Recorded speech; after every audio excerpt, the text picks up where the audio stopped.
Hello everybody, it's your Peacekeeper coming at you with another epic battle video. In this video, we are in Shimakaze, the Tier 10 Japanese destroyer, in a very Tier 10 heavy match. As you can see, we got two Grosser Kurfürst, Yamato, and a Friedrich de Gross versus Montana, Grosser Kurfürst, Yamato, and Iowa for the battleships. We also have a spare North Carolina thrown in there just for good mix.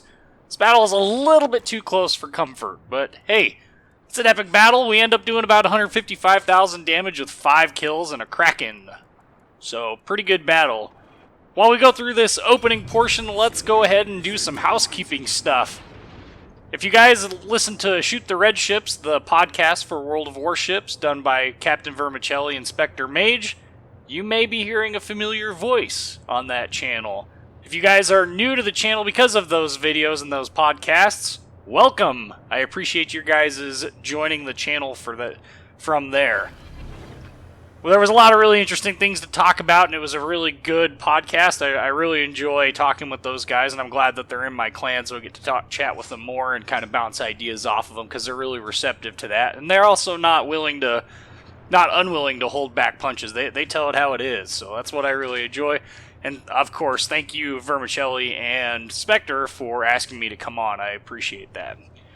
Alright, this map is North, and this map has been around forever.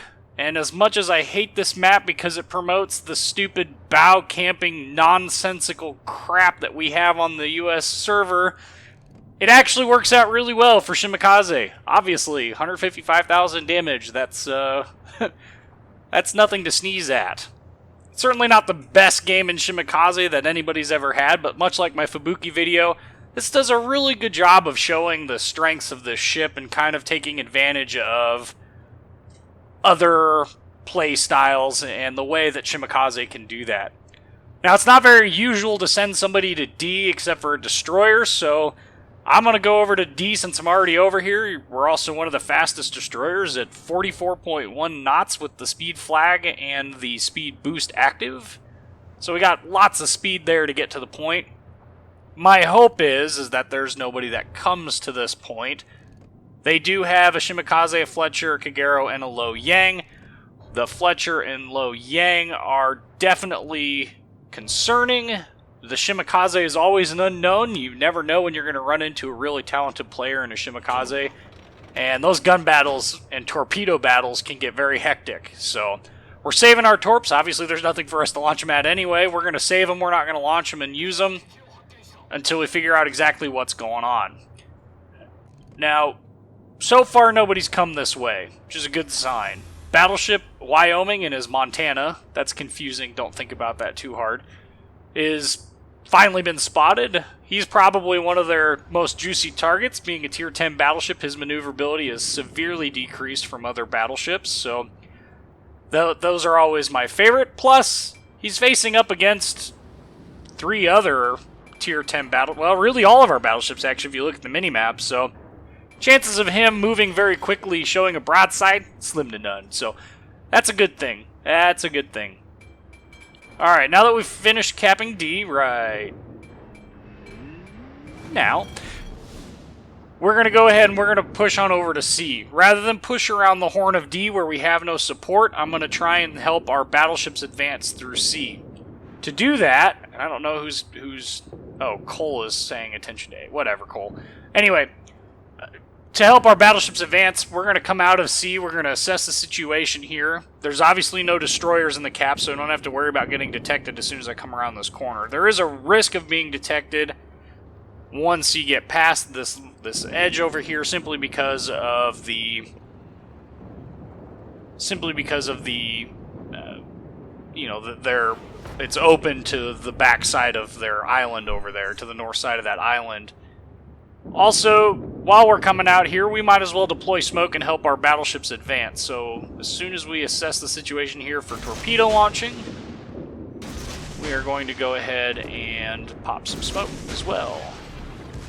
There's the smoke deployment. Now, you'll notice in those torpedoes, Battleship Wyoming in his Montana, see, I'm already confused, was backing up, and the best way to address that with those triple torpedo tube launchers is to overlap them so that you get multiple torpedo hits in the overlapping. And it's particularly easy to do with Shimakaze. You can do it with Fubuki. You can do it with any destroyer with the triple launchers on them, really. But it's most effective with Shimakaze because you just have so many torpedoes. And it's so hard to dodge that. And there's really just nothing you can do.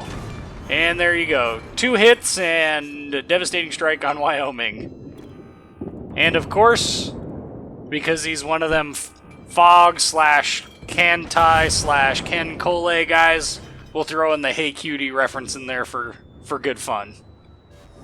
Unfortunately, because this is a tier 10 fight, radar is a little bit too prevalent for frequent camping and smoke. Apparently the Des Moines figured out that some poor jerk put all this smoke between us and the battleships that we were shooting at, so I kind of need to figure out what I'm going to do. Oh, well, I got this radar button. I'll go ahead and hit it. The other thing to remember is that Shimakaze is one of the many destroyers in the game that can actually stealth fire. Of course, we're on fire, which is irritating as heck, but yeah, you know, what do? You repair it as soon as you can. But anyway, Shimakaze can stealth fire, and the stealth fire window is pretty narrow. It's right around 10k, if I remember correctly, is where the edge of that envelope is. You have to 11.8 with your gun range. I don't have Concealment Expert on Shimakaze yet. That is a priority, so that is going to happen here soon enough. I just don't have it at the moment.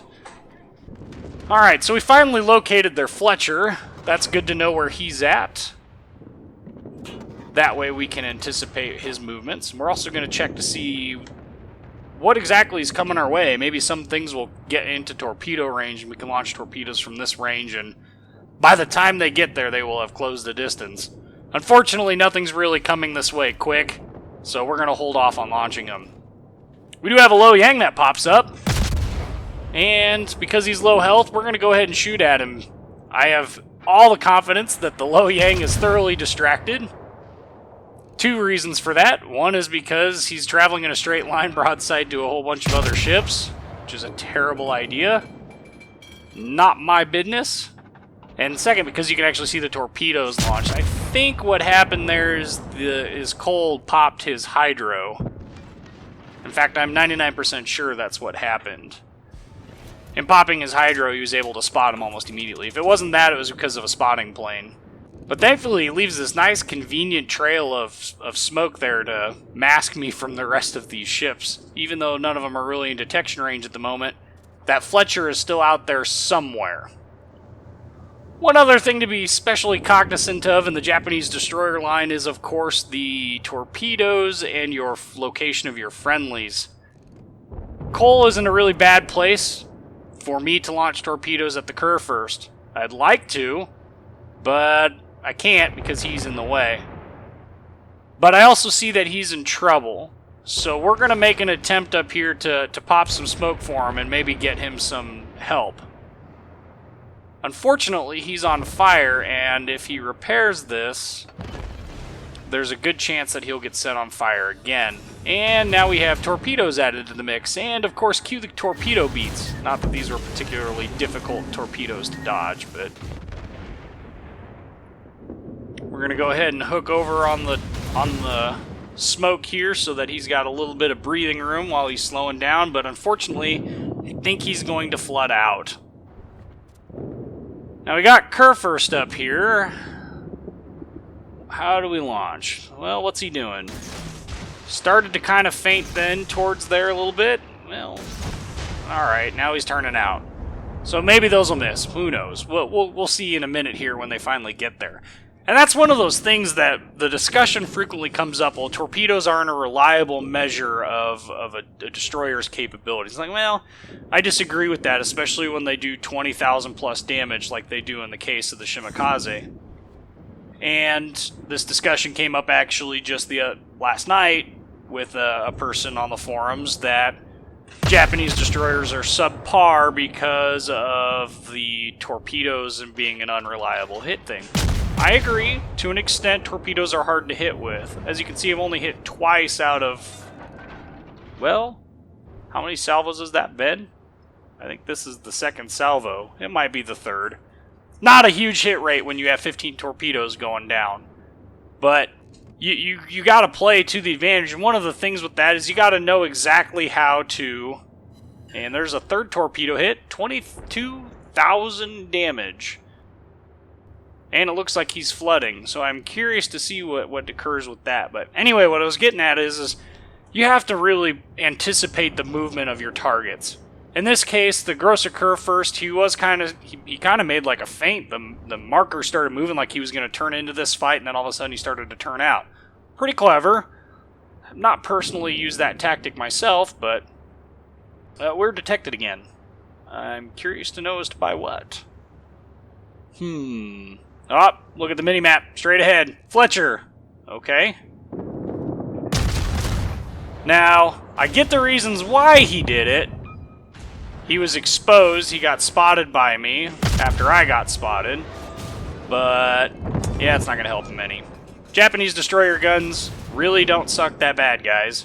Anyway, where I was going with that is you have to be able to anticipate where those ships are actually... Oh, alright.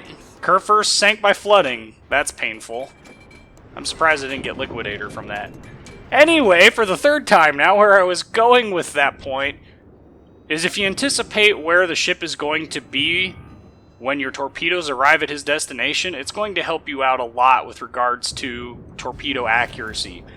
And one of the things especially true with the triple launchers is because you have the ability to is launch a set ahead of the marker, at the marker, and then launch one almost directly at the ship that it's coming in, as it's coming towards you, or away from you. Simply because of the... Let me rephrase that. Launch one basically at the ship. That way, if it turns towards you or turns away from you, that distance that he's covering, so long as he's turning out, like if you're coming head to head, so long as his distance that he's turning out forces those torpedoes to line up to where he's going to be. And that's what happened with that Kerr first is even though I launched the other two sets way ahead of him, that last set, he didn't quite get turned out far enough and ended up eating a torpedo because of it. And entirely because of the fact that the torpedo that he ate was launched short. Now, had I launched all those in the vicinity of the marker, it wouldn't have worked. Now, in this case, we got a Yamato that's backing up. I'm going to launch one set behind, ahead of the marker because he's backing up. One basically lagging behind it, and I'm going to launch one ahead of it. But they're still going to be overlapped. Because at this range, he's still going to eat more than one torpedo. Also, the other reason for doing it this way is because I don't know if he's going to speed up all of a sudden or come to a stop, and I'm anticipating that lag or lead time there where his ship is at 0 knots and he's trying to move forward again. Because the chances of him getting back to power is pretty slim. Now here we spot the other Shimakaze, and he gets some good salvos off on me. Unfortunately, I'm detected because of him, and there's a Minotaur there, which is just utter death. So we're going to pop smoke and pray that we can get the heck out of the situation. Meanwhile, there goes our Yamato. We are making prodigious abuse of the rudder on this thing. And 373 hit points. That looks like what our end of this battle will be. Now, because of our low hit points, we're going to have to tone our gameplay back a lot. We can't be as aggressive with the gunplay, and we can't be super close to the action. That means all the rest of our gunplay will have to be from stealth, and all of our torpedo stuff will have to be from max range. Unfortunately, I don't think Yamato was paying too much attention when I spotted all those ships, and unfortunately he eats a couple torps in that mess. I'm sure that made their Shimakaze really happy. It kind of frustrates me a little bit for the Yamato's sake, simply because by the time he saw those torps, it was simply too late for him not to eat a couple of them. And it forced him to make this turn into B, which I'm sure is not what he wanted to do. Unfortunately, it also ends up leading to his death. So we got smoke between us and the Shimakaze, so we're going to go ahead and we're going to engage him, since we know that all three of their ships are out of visual range. Got one hit on him, nothing super major, but by the same token, you know, there's always that risk there. And at this point, it's become a watching game. you know, our attempt here is to see the battle and see any place that we can influence it. And we're going to make kind of a run towards A after we watch this Yamato die. I'm going to go ahead and launch torps at him because I know he's dead. We're going to launch another set over here to see if maybe we can catch the Shimakaze. So 1 set of torpedoes at the Minotaur and 2 sets at the Shimakaze. Ouch! There goes Blackbeard and his Friedrich der Grosse. That video is slated to come out on Monday, so Friedrich will be out on Monday as promised. Grosser Kerr first, still up in the air. Haven't quite got there. Got 120 XP on the Friedrich. And I've got some free XP, but not enough. Anyway, first King Tiger, our Minotaur over there, is asking for spotting. It's just not going to happen, man. I got 373 hit points. Sorry. Oh, we got 1 torpedo hit. And he flooded out. There's Kraken, 155,287 damage. We're going to continue our path to A here, simply because right now, with how close the match is, there's no way to guarantee that we're going to win this match. A ship kill in either direction with any of our damaged ships, myself, that Minotaur, I don't even know how many hit points the Buki has, but I'm imagining it's all pretty low. I'm going to go for A to ensure that 3rd cap point. We got 4 minutes left. There's plenty of time here for this game to go completely sideways and for us to lose. So the smart thing to do here, rather than to chase and engage, is to go for the cap. Especially since I have no idea where that other Shimakaze is. I can tell you right now it'll be quicker for me to get to and cap A. And if nothing else, we've delayed the points gain there. Then it will be for me to try and chase him down with 373 hit points. It does take us out of this fight for the rest of the match, but that's alright. We have other duties as assigned here to take care of. Oh, Shimakaze's over there, so we're in the clear. Shimakaze is following their Ibuki. There's Fubuki, yep, she's pretty much dead. Oh, Fubuki oh, the Minotaur gets that kill. Looks like they're torps out on the Ibuki. Yeah, if you didn't catch that right, there was a double strike there. The Minotaur actually landed a set of torps on the Ibuki as well. Alright, 155,287 damage. Kraken and a dev strike. That was on Battleship Wyoming at the very beginning. 2,230 base XP. There you can see the damage from torpedoes and floodings, which was a large chunk of that damage. And then the credit screen. Anyway, this has been yet another epic battle replay and showing that the Japanese destroyers are fine and people are crazy. Of course, I've picked 2 of the most overpowered ships in the line, so I guess my only other thing to do is post a Shimakaze video next week, right? I've got one of them too. Anyway, I'm your Peacekeeper. Thanks guys for watching. Like, comment, subscribe. Have a good one.